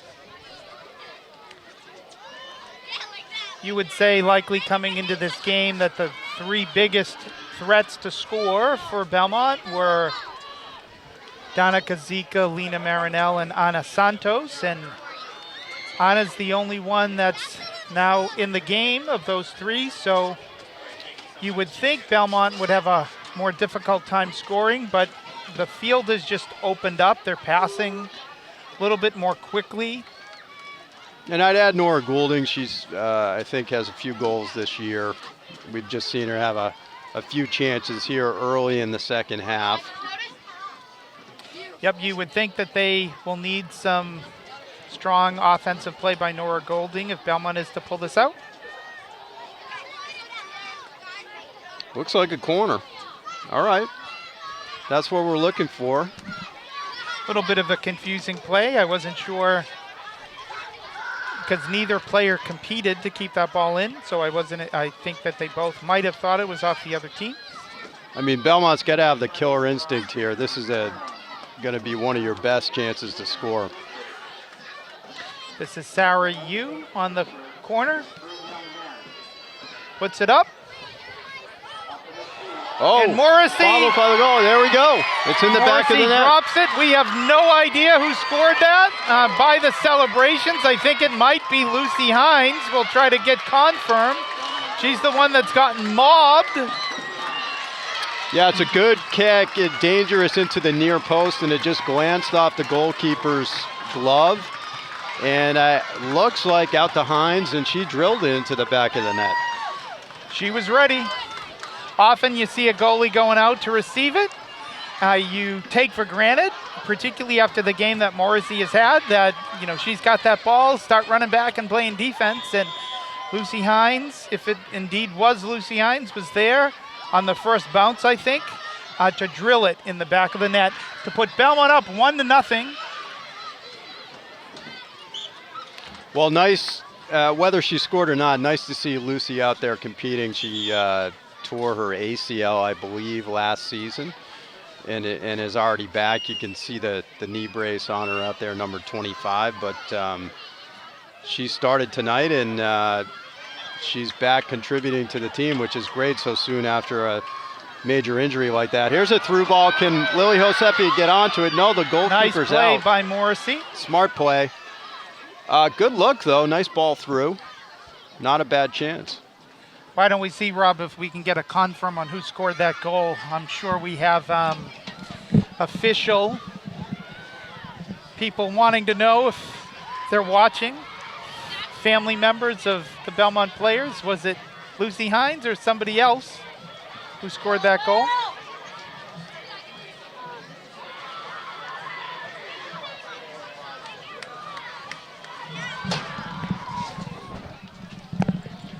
Do we have an official scoring decision yet? Yes, Al Gwedhill, our PA announcer here, does a great job here at Belmont football. Belmont hockey confirms that it was Lucy Hines. Super. Who scored that goal for Congratulations to Belmont. Lucy Hines. As you were saying, just wonderful to accentuate and put an exclamation point on her return from injury. And we talked about it, just before the play. Belmont had a bunch of corners in the first half, couldn't capitalize. They put the pressure on. They got a corner somehow, and 1-for-1 in the second half. Nice shot there, wide. And you have to feel for the goalie, Sarah Morrissey. It went through her hands before Lucy Hines put it into the goal. She's had a great game. This game could have a much larger spread than just one goal right now if Morrissey hadn't been playing so great.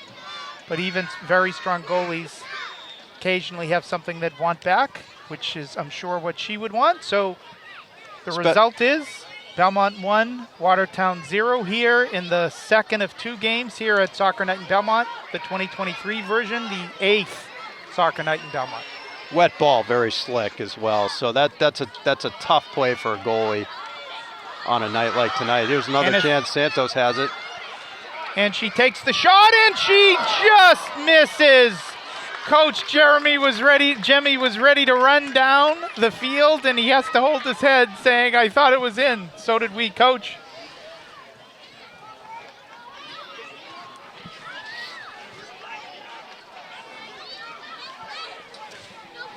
Great opportunity for Belmont, putting them together in strings right now.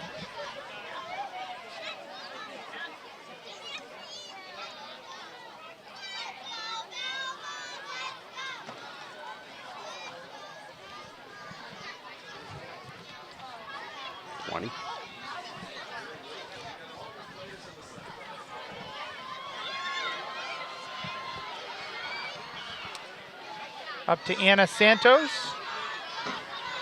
Anna turns, tries for Goulding, won by Watertown, kicked out.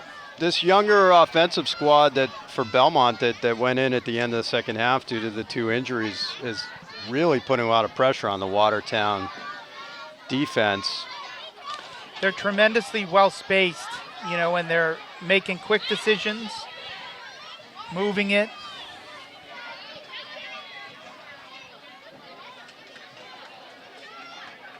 Nora Goulding now on the rush. Good attempt by Anna Santos to try to turn on that, but not successful that time. The off Belmont Watertown's throw. On the near side, that's Sadie Taylor at outside back.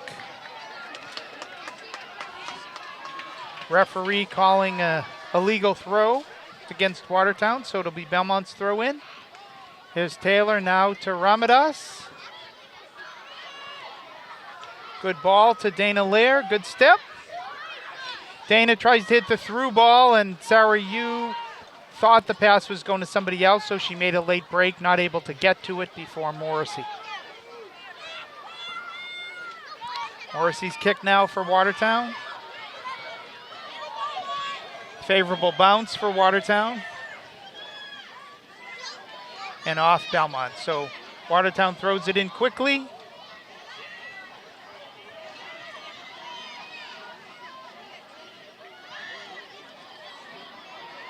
And now Lucy Hines surveys her options and then Look out here. cut from behind. Nice play. Emily Donahue coming up to the line, waiting until it crossed.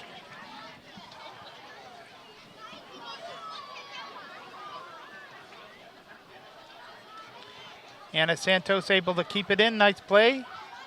I think that's Lily Hosepian outside on the right. Now you. You're right. Number 13.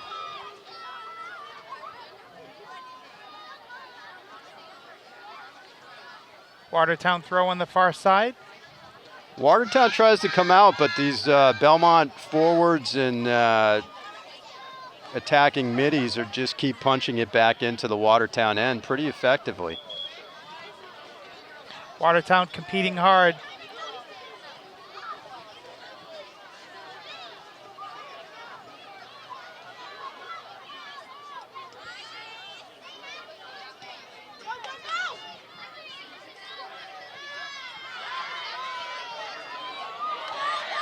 Watertown with a chance now, and well cleared out by Hannah Glavin.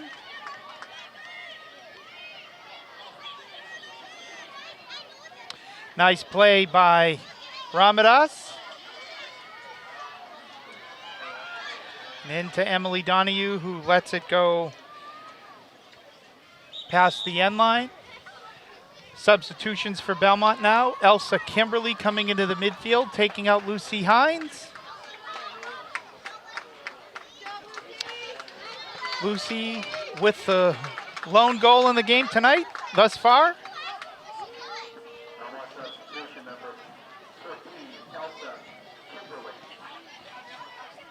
Lucy Cabral with the goal kick.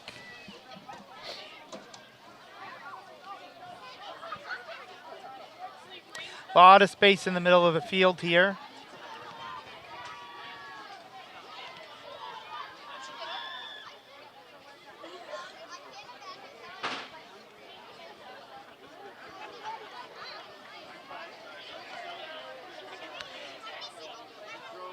It's interesting how the players are in kind of two clumps. Yeah, Belmont's going to maintain the intensity here. I think part of it is Hines just checked out, and she was really sitting in that hole in the middle of the field, that kind of attacking central mid position, and the player came in, number 14, isn't doing that right now. She's connecting more to the back.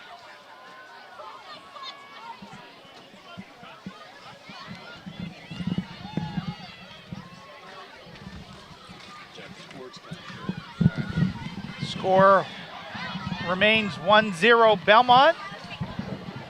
Second half of the doubleheader for Soccer Night in Belmont. 8th Soccer Night, but the first led by the duo of Pedro Santos and Sean Goulding. Pedro joins us now. Pedro, tell us what it's like this first time.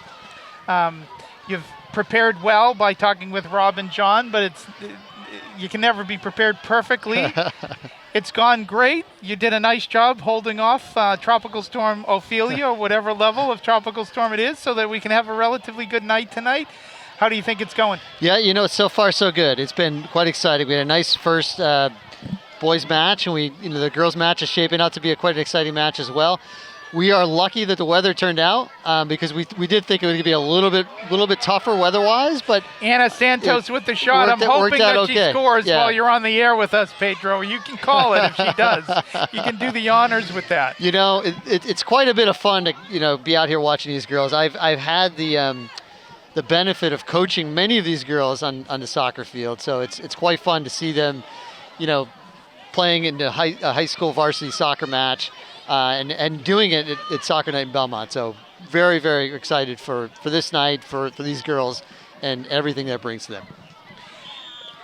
So there's so many different things about Soccer Night. Do you have a favorite part of it now? Is it the little kids on the half? Is it just knowing the excitement and build-up? Is it actually watching the varsity players who have never been on the field finally get on the field? Or is it watching the seniors who know how much this has already meant to them, seeing them in their final Soccer Night? There are so many great aspects of Soccer Night Belmont. I mean, there's really a lot of great things going on. I think what really hits home, and I've been part of organizing this. I helped John and Rob for the last year, and then taking over this. You really feel the community effect that's happening, and I think it's what you said. It's watching the young players come out the field with the older players, and just knowing that, many of us have had kids that have gone through Belmont Soccer Association and have played different levels of soccer, and now seeing them, play as varsity members, and also thinking about the younger players that are out in the field that joined at halftime and were a key aspect of this, and how fun that is to see those players knowing that they're going to be potential stars on the varsity soccer pitch at some point. It's quite exciting. Speaking of stars, nice pass by Anna over to Sarah Yu. Sarah with a nice shot saved by Sarah Morrissey. So it'll be a corner kick for Belmont as Belmont tries to go up 2-0. Pedro, leadership of anything takes a lot of work, and I know you and Sean and many others have been working hard to make this night a success, but leaders don't do all the work. Who are the people who are the unsung heroes for you that should get a little bit of recognition for the great work that they've done to make this night happen? Yeah, I think it's fantastic. You're absolutely right. I mean, it really starts from the foundation that was set with this program.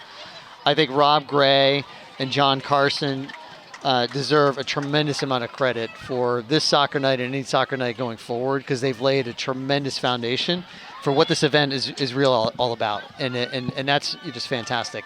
So that's great, and they've been great, consultants throughout, advisors. John was actually out here for both matches, really helping out, and Rob with his announcing he's doing here today has been great. But also it's been folks like Mike Capitani who really stepped up and really helped with the ball boys and ball girls. It's been Fitzy Cowing who ran the halftime show and has done a great job with both of those events. It's folks like Peter Jacoby who helped with the music. It's Al. Quite frankly, Scott, you've done a tremendous job, as well. I think just having you announce here with part of Belmont Media is just fantastic. And it's always great to hear your voice on the air and everything you contribute to this. The coaches, Jemmy and Neiman, for their sort of involvement, and then also all the players. The players have just been absolutely fantastic in terms of the support they've brought to it and the energy they bring to the night, and recruiting, their classmen to come and join as well. What are your interactions with the players? On both teams? I know you meet with the Belmont team. I'm not sure if you're able to meet with the visiting team, but talk about those encounters, and for both the veteran players who can talk about soccer night through their eyes, as well as you can talk about it perhaps, but particularly for the first timers. What are the questions you get? Yeah. Tell us about the excitement. Yeah, it's fantastic. So I've actually had a chance to spend time with both the Belmont players and the Watertown players. Actually, I got a chance to spend time with the boys and girls Watertown players today. They're on the bus, and you gave them a little bit of a pep talk, and obviously with the Belmont, both the boys and girls as well. It is quite interesting to see some of these kids and some of the questions they have, but they're really curious about what the event is all about, and what it and we explained to them it stands for community, and it's about you, and it's about really being a core spirited member of your high school as well, whether it's Watertown or Belmont. And we're blessed to have such a great high school next to us, in Watertown, that's participated now for the last couple of years. And, the kids get very, very excited about it, and you can see it in some of the questions that they ask. So it's been fun. It's great seeing it through their eyes. And 2 competitive games tonight with the weather not so bad. This might be close to a best case scenario when we were looking at the forecast early this week. What else would you like people to know about this night if they're just watching on air so that they want to come in person next year? I was really, really worried about the forecast. I really was. I was obsessing over the last 3 days, as you could possibly imagine. And it turned out to be pretty good, right? Relatively speaking, in terms of where we thought it could have gone. I just think that, I think it's one of these things where until you experience a soccer night, it's hard to really understand how much of a community event it really is. And for anyone that's out there that hasn't gotten a chance to see this in person, like the feeling you get being in person, watching the kids come out onto the field, just feeling the energy that's in the air, while these players are playing, out there is just absolutely tremendous. And it's nothing like we have in the town of Belmont in terms of a community event. It's just absolutely amazing. So I would encourage anyone to come out just to support the community and just experience what this is really all about. I think it's just quite a lot of excitement in terms of what this event will be in the future. I'm very excited. I'm very excited about what the future holds in terms of soccer night in Belmont, and hope to see a lot more community members out here next year. So we have about 17 minutes left. At the end of the game, there's a Player of the Game award, and tonight, for the first year, those awards aren't just the Puma Player of the Game. We talked in the first game. John Carson's son played on the first, I think, Belmont soccer night in Belmont, and Rob Gray's 2 daughters have played, and the award at the end of this game will be presented by Rob, because it's the Rob Gray Soccer Night in Belmont Player of the Match. Talk about the decision that was a good and appropriate way to honor those 2 for founding this that we can all enjoy once a year. Yeah, I'm grateful for them for what they've created, obviously. And honestly, for Sean and I to decide, it was actually pretty simple. We saw the Puma name. We said, you know what? I think there's a great way to give back to the founding fathers of this event. They've done just a tremendous job in terms of putting this event together in the past, and just sort of laying out, how big the community is that's involved around it. So it was actually quite an easy decision. And we, actually Sean thought of the idea. I looked at it, I was like, this is amazing. Like, I wish I had thought of it myself, because it's just a great way to honor those 2 gentlemen who've done such a tremendous job in terms of putting this event together, laying the foundation, and creating the community effect that we're all benefiting from today. Well, I think we're in for a great last 15 and a half minutes here, Pedro. I was hoping Anna would really score while you're on the air. It'll probably be right after we're done, but I think we're in for a nice, close, hard-fought match. Watertown's girls team, despite being underrepresented in terms of the number of players they could put in the field, have played a great, gritty game, kept it close. Those types of teams always scare me when I'm on the other side, that they know how to keep it close, they know how to grind it out, and we'll see what they have in store. But thanks to you and Sean and everybody you've recruited to help make this 8th Soccer Night in Belmont a great evening. It'll end well, I'm sure, hopefully, for those who love Belmont soccer. We're hoisting another Phoenix Cup in about 30 minutes. Awesome. Thanks so much, Pedro. Thank you, Scott. I appreciate it. He's Pedro Santos, one of the duo of the leadership team here for Soccer Night in Belmont now, along with Sean Goulding, Sean's and Pedro's daughters. are very important players on this Belmont varsity girls soccer team. As forwards, Anna number 22, Nora number 1. One of the several times I've seen the wet weather take a little bit of make a little bit of an impact. Rob, on that, as number 15 for Watertown slipped on that play. Yes, yeah, that NFL place kicker slip when it's wet. We saw that here. Anna Santos with the centering pass, and it looks like it was a goal, but I thought it went around the goal. No, did it go in? Yeah, it's in. I think that was Anna Santos. I believe was the cross from Lily Hosepian. I'm not sure. It's on the far corner away from us, so it's tough to see. So that puts Belmont up 2-0. I have to admit, from my angle, I thought that went into the side of the net. I hope it was, because then you called it if it was Anna Santos. But well, we will we'll get endeavor you the some reporting here and see what score. The first, there were clues in the first goal that when everybody was mobbing Lucy Hines, it didn't take a 300 IQ to figure out that she was the one that scored. This one, there wasn't any gravitation to one player over another, I think. Well, whoever scored, Belmont's up 2-0 with just about 13 minutes left in this contest, so they have to be happy. Especially they've done it without two of their best players who've been out the majority of the game at this point. Yep, Lena Marinell and Danica Zika both played about 30 minutes in the first half. Lena went down with an injury and needed to be helped off the field. Danica came out. It looked to me at the time like it was a little bit of a Charlie horse as she was holding her quad. But Belmont has played well since those two important players for them did go out. Nice rush by Belmont on that one. Shot just wide of the net, keeping the score at 2-0 Belmont. That was Elsa Kimberly.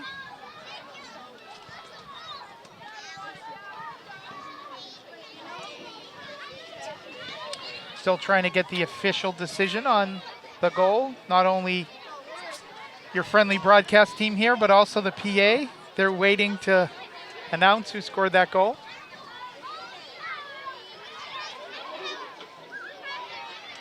I think we have the two most likely options, though, Rob.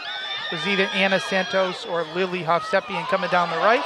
Anna Santos again with a nice cross right across the goal mouth and past the goalie. But half the time that leads to a goal. It's just one of her players was a little bit too far up and one not far up enough.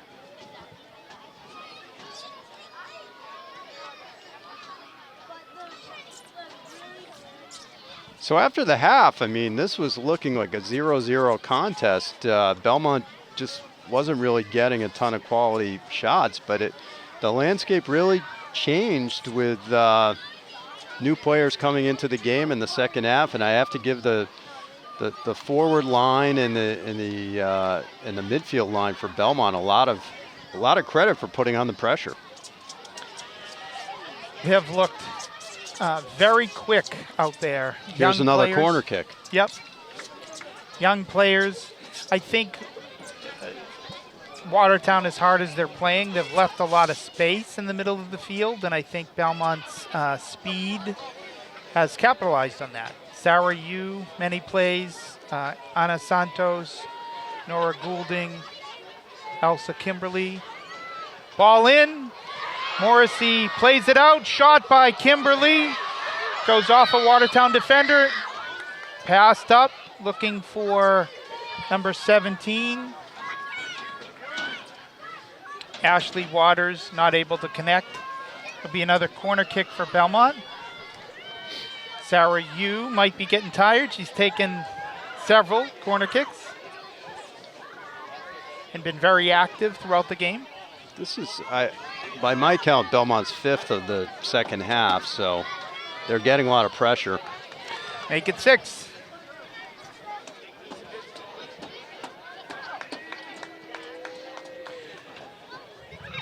We appreciate you joining us for this soccer night in Belmont. Here on Belmont Media, can Belmont get the shot off? Watertown did a nice job of not giving him any space. And Watertown now clears it out. Not a bad opportunity for Belmont on that corner. Get the ball on the ground, have a few players with an opportunity. Now coming in for Belmont for the first time, number 10, Elizabeth Schreiner. And back into the game for Watertown, Emma McComber, number 3. Out for Belmont is number 18, Sadie Taylor. Sadie Taylor's made several good plays. Watertown well defended. I thought Anna Santos for Belmont might be able to give a quick touch on that.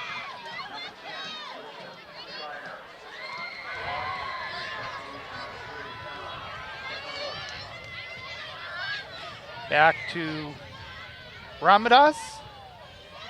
Played a great game in her first Belmont soccer night. The freshman, Ramadas. Now off to the right, Sarah Yu with the kick. Wasn't sure at first if she was passing or shooting, clearly a shot. Goes to Morrissey. Morrissey's had a really strong game despite the 2-0 deficit. Nice play by Schreiner, a freshman, to her classmate, Ramadas. Good turns by Ramadas in the middle of the field. Dana Lair. Now I think that's Sarah Yu. Now Lily Hovsepian. To Sarah, back to Sarah Yu, and cleared and won by Watertown. So Scott, I can tell you that we have confirmation that the Belmont's second goal, Anna Santos on a cross from Lily Hosepian, which is what we suspected. Great job by both those players in the second half and keeping the pressure on Watertown, expanding Belmont's lead. Congrats to Anna Santos. And you did call it. You said to her dad, Pedro, runs the event in the interview, probably right when you get off the air, your daughter will score. And it happened about a minute later, so. Next year they'll have to make this Father's Day with Neiman Kenkre being able to see his son Satchel in the first game play such a huge monster of a game, leading to Belmont's 3-1 win in the first game. And now Pedro, one of the leaders of Soccer Night, has the joy of knowing that his daughter scored. A very important goal. Here she is again, Ana Santos. Good through ball there, and we see the speed of Sarah Yu, and the ref, that was not offsides. I'm going to say it was. You think it was? I do, yeah. Yeah. I'm being maybe too much of a Belmont homer on that, but I thought that the pass was released early enough that then Sarah Yu ran onto it. But the refs are always right, right? I think they had that one right. They're not always right.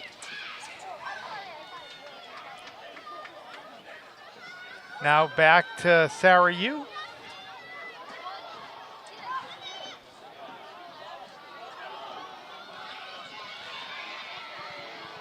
Dangerous. Lucy Cabral with the back pass, because it was a back pass from the foot of a Belmont player. Emily Donahue could not pick that up with her hand. She had to play it in tight space. So Anna Santos trying to Finds Sarah Yu down the right side. Lily Hovsepian.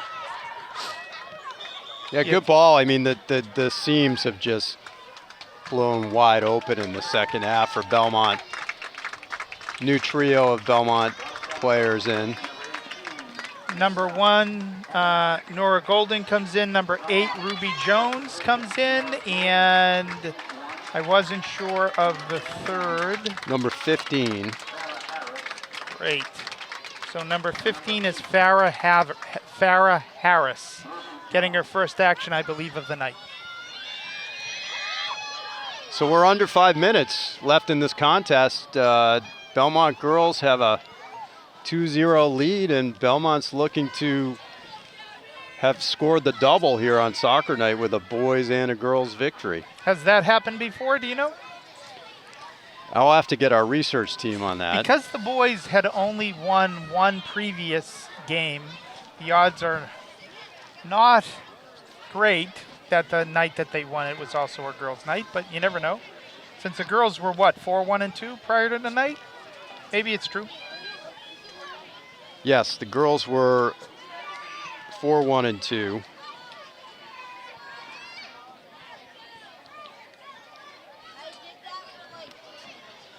Ramadas with the nice pass now. Into Nora Goulding with the turn.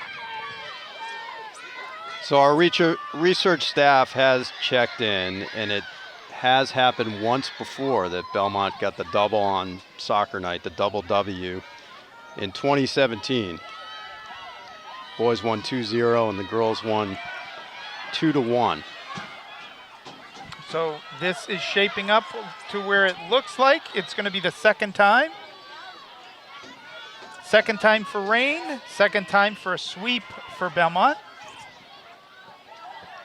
Keeps the fans happy. At least the bigger stands on the Belmont Center side of Harris Field. The interesting thing in 2017 is that those games were against Winchester, usually one of the toughest opponents and frequently a victor against Belmont on both sides. So now Emily Donahue with the punt here. And we'll see a speed race. Nora Goulding, can she take it? She did push a little bit, but when Watertown player was beaten, she very smartly went down. Referees called it. Prevents the Belmont break-in. Keeps the score 2-0.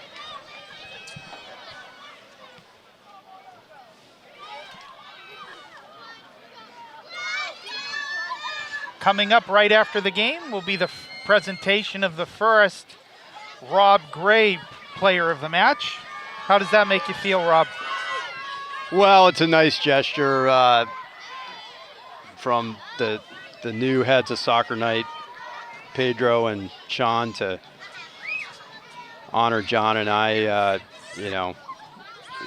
We thoroughly enjoyed 7 years of running the event, and nice to continue to have our name attached to it a little bit in the future. So, but I'm sure Pedro and Sean will do such a good job that in 7 years it'll be the Pedro Santos MVP and the Sean Goulding MVP. As I was saying in our first game, the theme of this is we live for the nights we remember, and everybody here will remember this game. But when you win the Player of the Game award and trophy and ball, there's no question the winner of the Player of the Game will remember this night. Nice turn by Watertown, but one back. Yeah, good track back by 17. Ashley Waters. Ashley Waters, Yep. well defended. And she's playing forward, but came all the way back to break up that play. So we're close to the end of the game here. So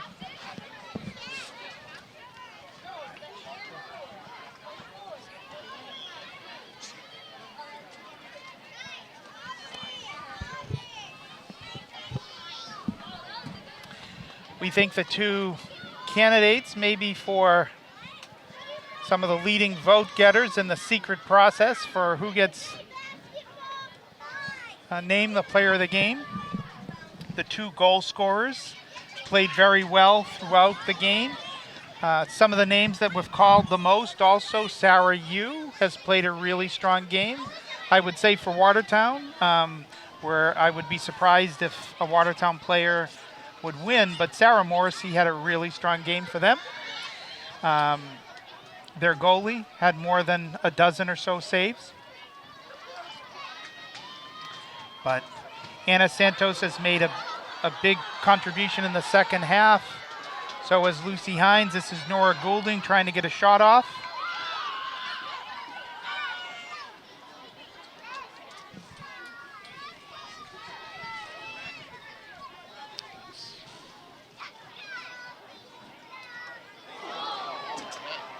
Ball hits off of Elsa Kimberly's head. We think that she's okay. It's a very, very close vote, I'm told, for the player of the game. Belmont's had so many strong contributions.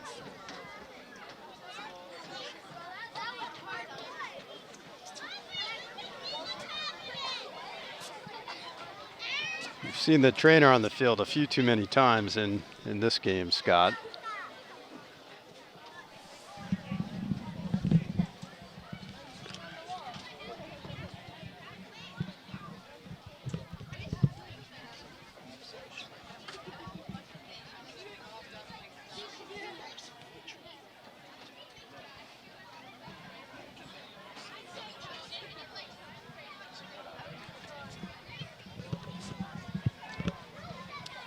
Unfortunately, second time the trainer cart coming out on the field. Ball at short distance was shot into the Belmont player's face, not looking at it. It was deflected. Just out of precaution, they always want to check for a concussion on that. Take it easy. But not much more action after this on the field. Belmont players all go to the middle part of the field. The Watertown players around their goalie, fairly close to where the Belmont player is down.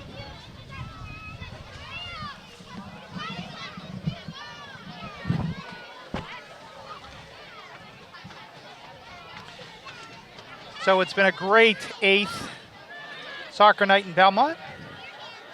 The Belmont boys team, very exciting win against Watertown. Final score was 3-1. It was a closer game than that. Several beautiful passes that led to scoring opportunities for Belmont.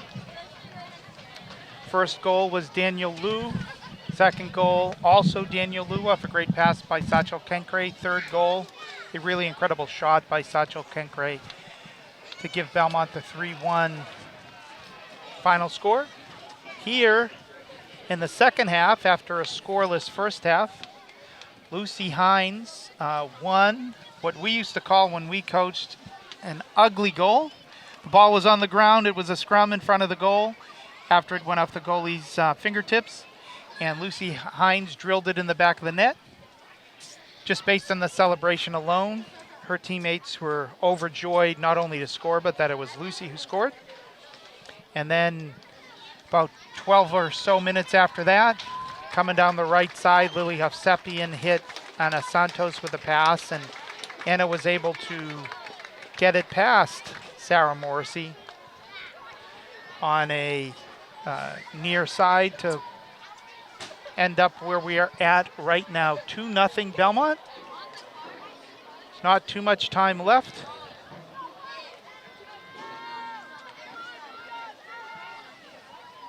Yeah, you got to give Lucy credit. I mean, a lot of times soccer comes down to who's going to do the hard work in the dirty areas, and she got on the end of that. However it got there, and she put it right into the net.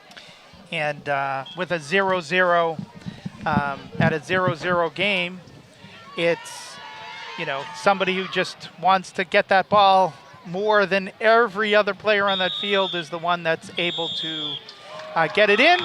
We hear the 3 whistles. You can see the Belmont team running across the field to celebrate. a couple of Belmont players collided as they were running. We hope that she's okay on the way in. But joining Emily Donahue and the rest of the victorious Belmont Lady Marauders as Belmont defeats Watertown. A gritty game by Watertown. Belmont wins 2-0. As we mentioned at the top of the broadcast, Watertown was so short-handed on Thursday night that they couldn't even finish a game with 11 because of injuries during the game. And I think that they played 14 or 15 players tonight. They all played well. They all played hard. They had a very compact defense in the first half, keeping the first half scoreless. In the second half, the game opened up a little bit more, and Belmont was able to capitalize on that. So first will be the handshakes.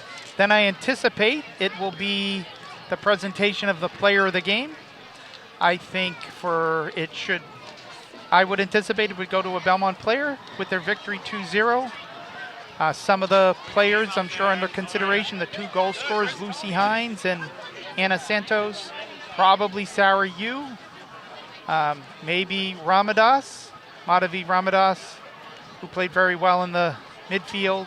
A lot of good performances by Belmont today. Our own Belmont media broadcaster tonight, Rob Gray, one of the co-founders of Soccer Night in Belmont, will present the award in his honor, in his name tonight. And it's going to be Lucy Hines. Congratulations to Lucy. She takes off her knee brace. She takes off her penny from being outside. She's super excited. She shakes Rob's hands. Her teammates are just as excited. They get the customary photo. Rob celebrates Lucy. Congratulations to number 25, Lucy Hines, the junior for Belmont. She gets hugs all around from her teammates. And now it's time for the captains to come up and to bring the Phoenix Cup for winning Soccer Night in Belmont to their teammates. So you can see Pedro Santos and Sean Goulding there. The captains, Hannah Glavin and Ana Santos. The smoke is there. And in just a short time, they will lift the Phoenix Cup. 1, 2, 3. Here we go. Before the smoke chokes them.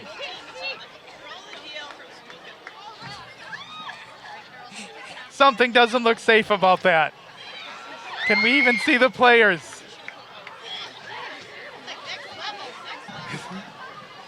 I think this is going to be a one-year tradition of the smoke. Before you know it, they'll evacuate the stands, Jeremy. And now we can smell it. It smells like one of those, like 4th of July. The wind is blowing it right toward your camera and broadcasters. Karen, what are we thinking? And Belmont Lady Marauders, they lift the Phoenix Cup, celebrating their first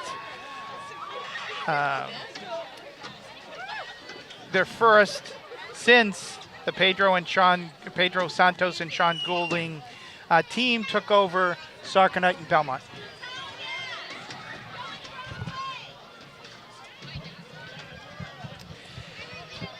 So that'll do it here from Harris Field. It's been a great 8th Soccer Night in Belmont. We're so pleased you were able to join it, hopefully for all of it, if not just part of it in the end of the game. The final score in the first game was Belmont 3, Watertown 1. The score in the second game, Belmont 2, Watertown 0. First game was the boys, second game was the girls. For our entire broadcast team of Royce Pang, Jeremy Meserve, for our commentator, Rob Gray. It was so great to have Rob join us. This is Scott Landry saying thank you for joining us. So long from Harris Field, and have a good night, everyone.